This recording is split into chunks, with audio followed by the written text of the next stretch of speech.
Hello guys, कैसे हैं आप सभी। तो आज हम लोग फिनिश करने जा रहे हैं हमारा पॉलिनोमियल चैप्टर। मैंने पीछे आपको बहुत सारे कॉन्सेप्ट सिखा दिए हैं पॉलिनोमियल से जुड़े हुए, भले ही वो 9th के रिलेटेड हो या 10th के रिलेटेड हो।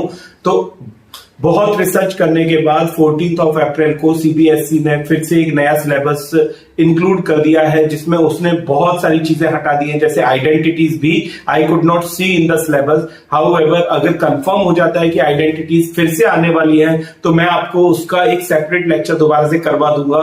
फिलहाल हमारे जो अभी तक हमने पढ़ा है उसमें सिर्फ 2 ही टॉपिक्स बाकी रह गए हैं, वो मैं आपको जल्दी से बता देता हूं। तो देखिए, ये तो हमने ऑलरेडी निकाल लिया है। जीरोस ऑफ द पॉलिनोमियल मैंने आपको निकालना सिखा दिए थे कि जीरोस कैसे निकाले जाते हैं, भले ही वो क्वाड्रेटिक के हो चाहे क्यूबिक के हो। इसके बाद दूसरा आता है relationship between zeros and coefficient of quadratic polynomial. अभी देखो, पहले ऐसा होता था कि क्यूबिक पॉलिनोमियल को भी इंक्लूड किया जाता था इसमें। क्यूबिक पॉलिनोमियल का एक अच्छा खासा वेटेज हुआ करता था, बट राइट नाउ जो मैंने सिलेबस देखा है उसके हिसाब से सिर्फ और सिर्फ क्वाड्रेटिक पॉलिनोमियल का ही डिस्कशन इसमें किया गया है। तो पहले हम ये पढ़ लेते हैं, कंफर्म कर लेते हैं। आपकी नॉलेज के लिए मैं आपको क्यूबिक पॉलिनोमियल भी बता दूंगा, बट फर्स्ट जो हमारे सिलेबस में जो मुझे सीबीएसई एकेडमिक वेबसाइट से दिखा है उतना मैं आपको पढ़ा देता हूं, सो दैट हमारा पॉलिनोमियल चैप्टर यहां पे पूरा कंप्लीट हो जाए as per CBSE syllabus guideline. तो देखिए, यहां पे अगर मैं क्वाड्रेटिक पॉलिनोमियल लेता हूं, suppose ax square plus bx plus c, ये कौन सा पॉलिनोमियल हो गया? क्वाड्रेटिक पॉलिनोमियल हो गया। क्यों हो गया? क्योंकि इसकी डिग्री 2 है। तो अगर डिग्री 2 है तो जीरोस भी कितने होंगे? जीरोस भी होंगे 2। इन जीरोस को लेट कर लेता हूं मैं ऐसे ही अभी, अल्फा एंड बीटा। तो अगर मान लीजिए मुझे जीरोस मैंने फाइंड नहीं करने हैं और सिर्फ मुझे सम ऑफ जीरोस बताना है। क्वेश्चन आएगा, आपको पॉलिनोमियल दिया रहेगा और उसके बेस पे आपको बताना होगा sum of the zeros, right, without actual solving. तो अगर सम ऑफ द जीरोस बताना है, मतलब ये अल्फा और बीटा का सम बताना है, तो बहुत सिंपल फॉर्मूला होता है उसका, alpha plus beta is equals to minus b upon a. Sir ये माइनस बी और ए क्या है? B is the coefficient of x and a is the coefficient of x square.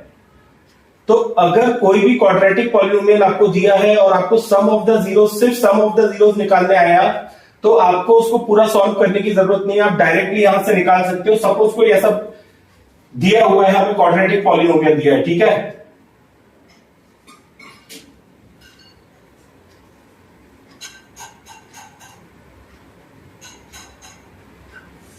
Suppose ये quadratic polynomial दिया हुआ है और हमें बोला गया कि इसके सम ऑफ द जीरोस निकालने, तो हम क्या करेंगे? अल्फा प्लस बीटा, हमने अभी अभी सीखा, पहले हम फॉर्मूला लिखेंगे माइनस बी अपॉन ए, फिर हम लिखेंगे हियर, आपको कंपैरिजन करके ओरिजिनल इक्वेशन से बताना है। ओरिजिनल इक्वेशन क्या है? यही लिख देता हूं, ax square plus bx plus c। तो इससे कंपेयर करना है और a b c की वैल्यूज आपको लिख देनी है। तो a कितना हो जाएगा? a हो जाएगा, यहां देखो, a हो गया 4, b कितना हो जाएगा? तो b हो जाएगा -2 और c कितना हो जाएगा? c हो जाएगा 1। पहले ये वैल्यूज लिख देनी है, उसके बाद आपको लिखना है alpha, therefore alpha plus beta is minus b by, ये माइनस तो बाय डिफॉल्ट माइनस है, आपको ले लेना है। फिर b की वैल्यू लिखनी है, b भी -2 है, तो माइनस ऑफ -2 अपॉन a 4, तो ये हो जाएगा 2/4, कट कर दो इसको, तो आंसर आ जाएगा 1/2। ऐसे ही अगर आपको सपोज ये आपने सम ऑफ द जीरोस निकाल लिया, अब सपोज आपको प्रोडक्ट ऑफ द जीरोस निकालने के लिए आया, तो आप क्या करेंगे? तो यहां पे देखिए, मैं यही लिख देता हूं, प्रोडक्ट ऑफ द जीरोस मतलब अल्फा बीटा कर देंगे। अल्फा बीटा का मतलब क्या है? Alpha into beta, product of the zeros. इसका फॉर्मूला होता है सी बाय ए। कितना होता है? सी बाय ए होता है। तो यहां से वैल्यूज अपने ऑलरेडी निकाल दी थी, याद करो, ये रहा सी, ये रहा ए, पुट कर देंगे। सी की वैल्यू 1 है, ए की वैल्यू 4 है, तो प्रोडक्ट ऑफ द जीरोस भी आ गया, अल्फा बीटा आ गया 1/4। तो एक क्वेश्चन तो इस तरीके से आता है।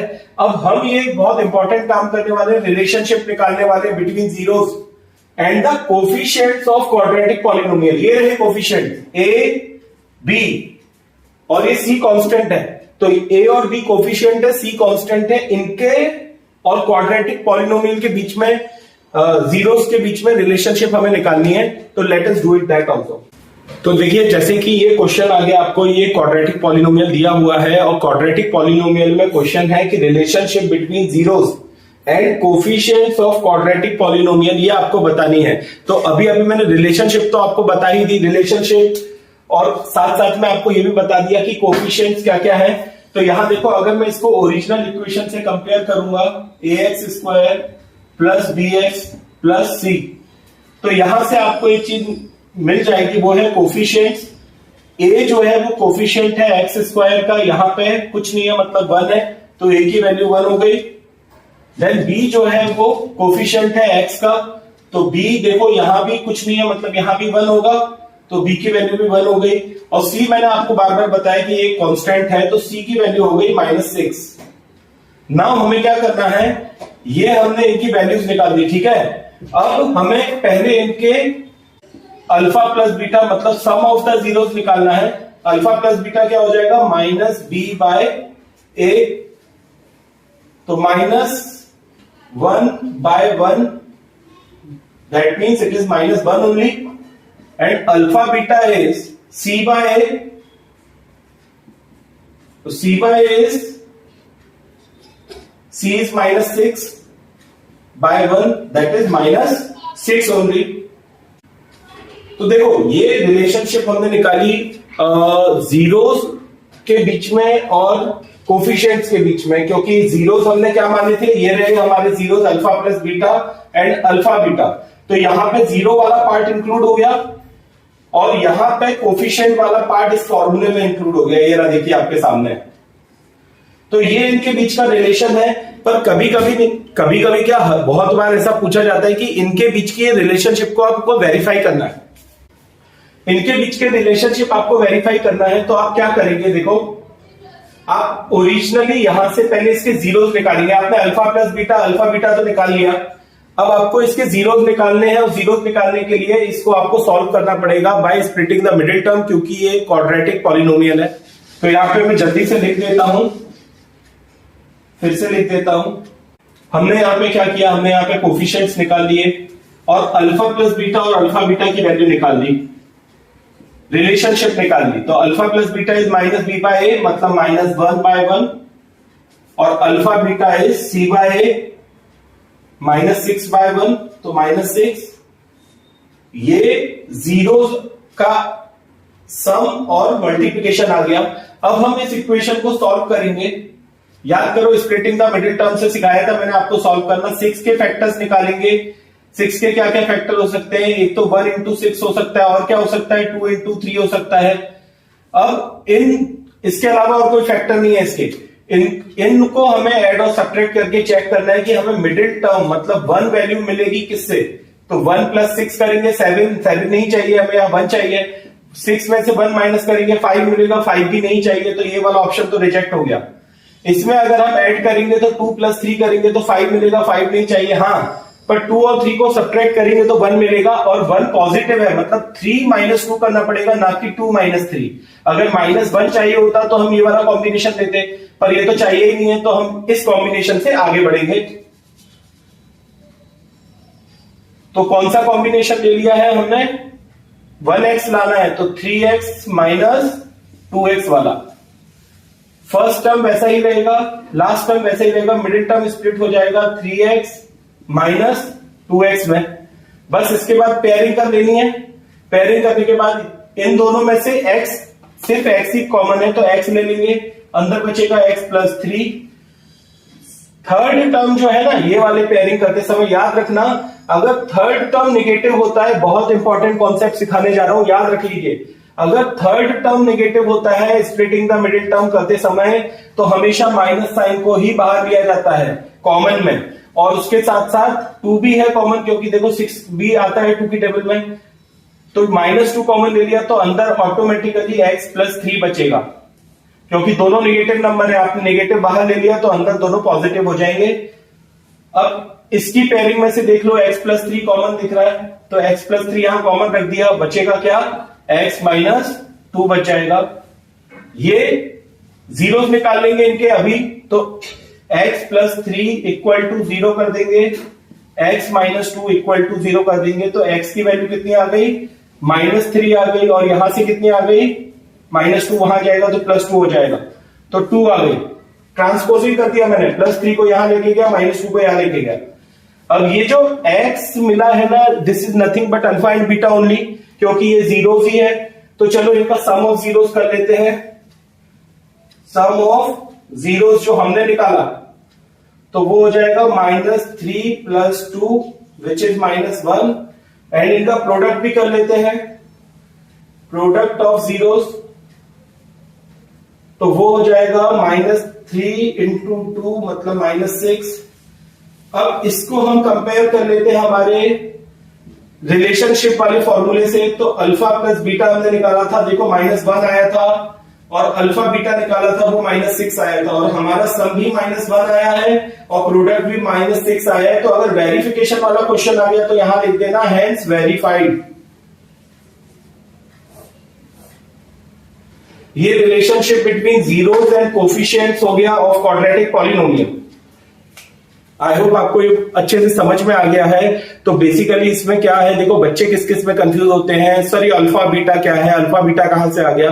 कुछ नहीं है, हमें जो रिलेशनशिप दिखानी होती है तो हम उसको एक्स के फॉर्म में नहीं दिखाते, क्योंकि वेरिफिकेशन करते समय फिर से एक्स की वैल्यूज मिल जाएंगी, इसलिए हम अलग से मान लेते हैं जीरोस को, जिसको रूट्स भी बोला जाता है, तो अल्फा और बीटा मान लेते हैं। उसके बाद जो रिलेशनशिप वाला पार्ट है वो आपको ये बताता है कि अल्फा प्लस बीटा मतलब जीरोस को यूज करके एडिशन करके आप कोफिशिएंट के साथ कैसे रिलेट करते हैं। तो मैंने आपको फॉर्मूला बताया कि alpha plus beta is -b/a और अल्फा बीटा इज c/a। तो देखो कोफिशिएंट्स का यूज हो गया और अल्फा और बीटा मतलब जीरोस का भी यूज हो गया, तो ये हो गया रिलेशनशिप का फॉर्मूला।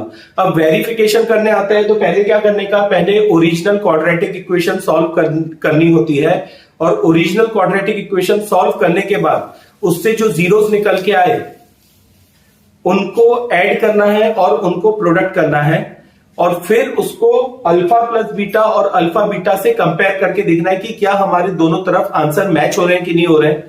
अगर वो हो जाते हैं that means we have verified the relationship also. Okay, तो फ्रेंड्स अब हम एक टॉपिक और कवर करने जा रहे हैं, मतलब find the zeros of the quadratic polynomial bye graphical method and compare it with algebraic method.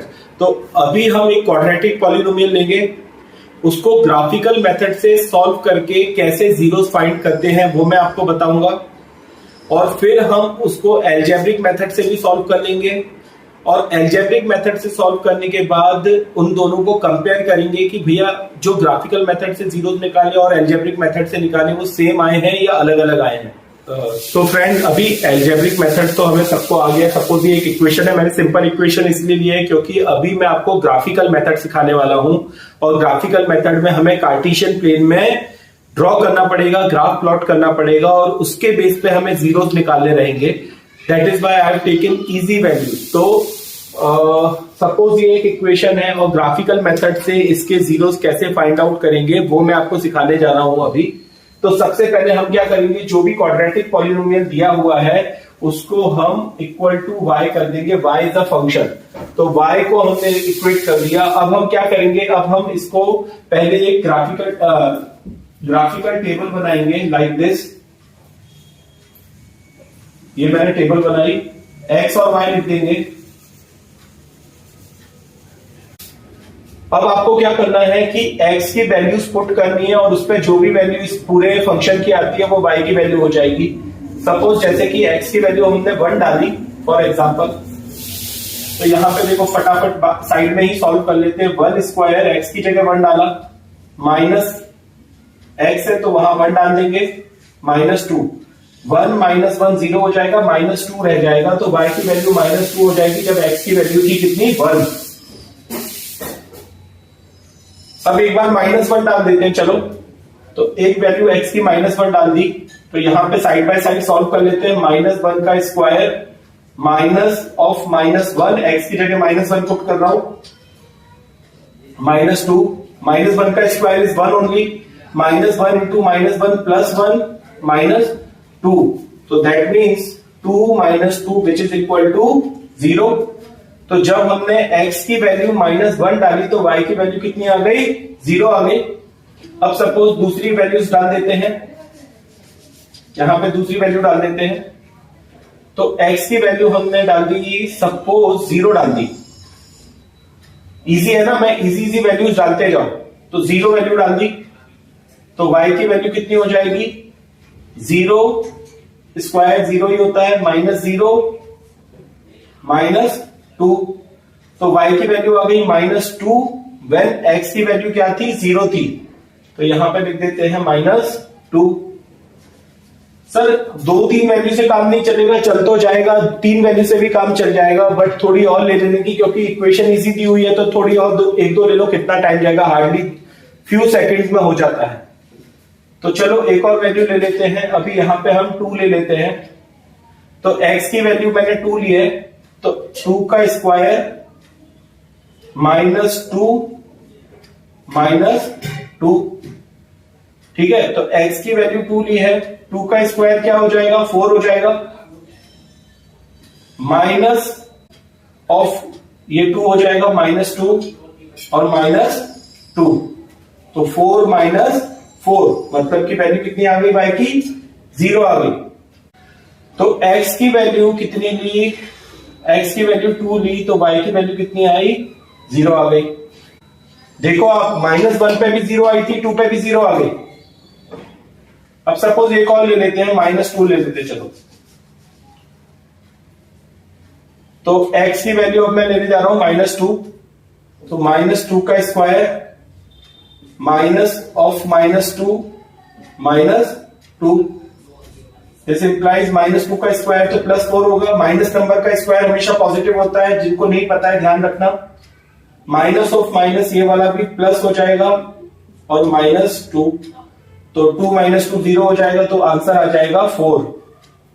बस तो इसको हम अब ग्राफिकल मेथड के थ्रू इन कोऑर्डिनेट्स को प्लॉट कर देंगे। आपने 9th क्लास में कोऑर्डिनेट ज्योमेट्री में कोऑर्डिनेट्स को प्लॉट करना सीखा था, बस सिंपल एज दैट वैसे ही प्लॉट कर लेना है। यहां पे मैं कोऑर्डिनेट लिख के ये भी मिटा देता हूं, ठीक है।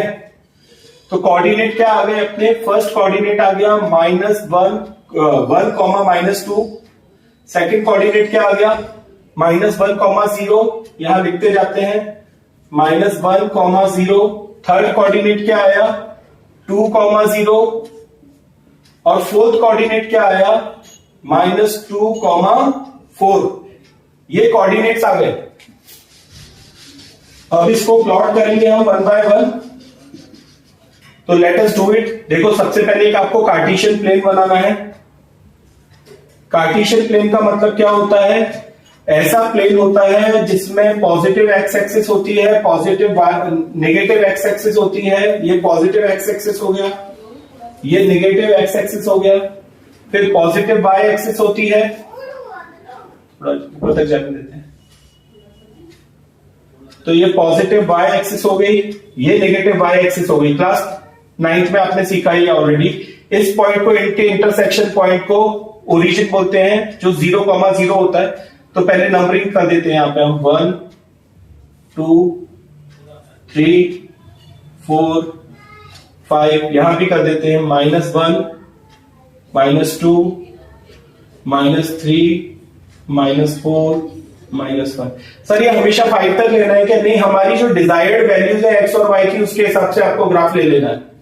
यहां पे मैं देख सकता हूं कि x की मैक्सिमम वैल्यू कितनी है, 1 है, -1 है, 2 है, तो मैक्सिमम वो 2 है, मिनिमम -1 है, ये कवर हो गया यहां पे। ऐसे ही y की देखो -2 है और 4 है, मिनिमम और मैक्सिमम, तो वो भी हम यहां लिख देंगे। तो 1, 2, 3, 4, -1, -2, -3, -4, ये वैल्यूज लिख दी मैंने। ये ओरिजिन है, यहां 0 लिख देते हैं, 0 लिख दिया। अब इन कोऑर्डिनेट्स को प्लॉट कर देते हैं। फर्स्ट कोऑर्डिनेट इज 1, -2, x का 1 है, y का -2 है, ये रहा x का 1, ये रहा y का -2। तो यहां फर्स्ट कोऑर्डिनेट प्लॉट कर दिया। नेमिंग इनकी बाद में करेंगे, पहले हम प्लॉटिंग कर देते हैं। सेकंड इज -1, 0, x का -1 है, y का 0 है, x का -1 ये रहा, y का 0, x एक्सिस पे तो y ऑलरेडी 0 ही होता है, इसलिए -1, 0 सेकंड कोऑर्डिनेट ये हो गया। फिर 2, 0, x का 2 है, y का 0 है, ये रहा, देखो ये हो गया 2, 0। सर ये 0 क्योंकि x एक्सिस पे y कोऑर्डिनेट हमेशा 0 होता है, याद रखना। और फाइनली -2, 4, तो x का -2 है और y का 4 है, तो यहां से हम जाते हैं -2 और यहां हम जाते हैं और इसको यूं प्लॉट कर देते हैं। अब आपको क्या करना है, आपको इसको फ्री हैंड से कर्व है तो इसको ऐसे ही कर्व के फॉर्म में ही जोड़ देना है। देखिए ये हमारी क्वाड्रेटिक इक्वेशन का ग्राफ बन गया, ग्राफिकल मेथड। और क्वाड्रेटिक पॉलिनोमियल का ग्राफ बनने के बाद हमें इसके जीरोस निकालने हैं। जीरोस मतलब होता है x की वैल्यूज, क्योंकि वेरिएबल x था। तो यहां देखो एक -1 वैल्यू आई ग्राफिकल मेथड से और एक 2 वैल्यू आई। ये ग्राफ x एक्सिस को कहां इंटरसेक्ट कर रहा है, 2 पॉइंट पे इंटरसेक्ट कर रहा है, एक -1 पे कर रहा है, दूसरा 2 पे कर रहा है। तो इस तरीके से हमने देखा कि x की वैल्यू जो 2 जीरोस आते हैं वो एक आया -1 और दूसरा आ गया 2। अगर सपोज आपकी बुक में ये ग्राफ दिया हुआ है और आपको ग्राफ देके बोला गया कि जीरोस फाइंड करो, तो जहां जहां वो x एक्सिस को कट कर रहा है वो सारे पॉइंट जीरोस हो जाएंगे। ये बात को आप याद रखना। ऐसे कुछ 3-4 ग्राफ दिए हुए हैं टेक्स्ट बुक में, तो आप ध्यान से देखना कि वो कहां कहां x एक्सिस को कट कर रहा है। जहां जहां करेगा उतने जीरो हो जाएंगे x एक्सिस पे। और क्योंकि वो क्वाड्रेटिक पॉलिनोमियल है, इसीलिए क्वाड्रेटिक पॉलिनोमियल होने के कारण 2 ही जीरोस होंगे। 2 से ज्यादा जीरो नहीं करके आ जाना कि सर मुझे लग रहा था कि वो ऐसे ग्राफ को छू रहा है x एक्सिस को, तो इसीलिए मैंने और 2-3 पॉइंट भी बता दिए। ऐसा नहीं होगा, 2 ही जीरोस होंगे। अच्छा, अगर इसको हमें एल्जेब्रिक मेथड से सॉल्व करना होता, एल्जेब्रिक मेथड का मतलब क्या होता है, फैक्टराइजेशन। तो फैक्टराइजेशन से बहुत इजीली सॉल्व हो जाता है स्प्लिटिंग द मिडिल टर्म से।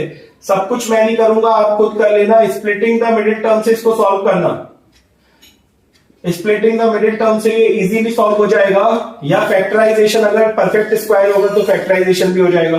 पर factorization splitting the middle term is also nothing but factorization only. तो इसको आप जब सॉल्व करेंगे स्प्लिटिंग द मिडिल टर्म से, तब आप क्रॉस चेक करना और मुझे बताना कि आपके जीरोस यही आए कि नहीं आए। तो पहले आप स्प्लिटिंग द मिडिल टर्म से फैक्टर्स निकालना, उन फैक्टर्स को इक्वल टू 0 कर देना अगर आपको जीरोस निकालने हैं तो। और जीरोस निकालने के बाद आपको x की 2 वैल्यूज मिलेंगी और वो 2 वैल्यूज इन 2 वैल्यूज से मैच हो रही है कि नहीं। अगर मैच हो रही है तो हमने ग्राफिकली एकदम करेक्ट सॉल्यूशन निकाला है। सारे बच्चे प्रिपेयर करके जाते हैं splitting the middle term, factorization, वो पूछ लेता है ग्राफिकल मेथड। तो आपका बेसिक कॉन्सेप्ट इतना क्लियर होना चाहिए कि मर्जी कुछ भी पूछने दो, ग्राफिकल मेथड पूछे चाहे एल्जेब्रिक मेथड पूछे, चाहे उनके बीच का रिलेशन पूछे, वेरिफिकेशन ऑफ जीरोस पूछ ले, कुछ मर्जी पूछ ले, आपका कॉन्सेप्ट राइट होना चाहिए। बस क्वेश्चन को ध्यान से पढ़ो और जो पूछा है वैसा वैसा करते जाओ। ओके, तो आज हमने सारा पॉलिनोमियल चैप्टर कवर कर लिया है। जो हमारे रिमेनिंग टॉपिक्स थे वो आज हमने देख लिए। I hope you like this lecture a lot. अगर आपको कोई भी डिफिकल्टी है, क्वेरी है, क्वेश्चंस हैं, तो प्लीज मुझे कमेंट बॉक्स में बताइए and I will get back to you on this. अगर अभी तक चैनल सब्सक्राइब नहीं किया है तो kindly subscribe the channel, like the video, share among your friends, because विद्या बांटने से ही बढ़ती है। This is Rohit Nayak signing off for today. Your concept guru, your guru in need indeed.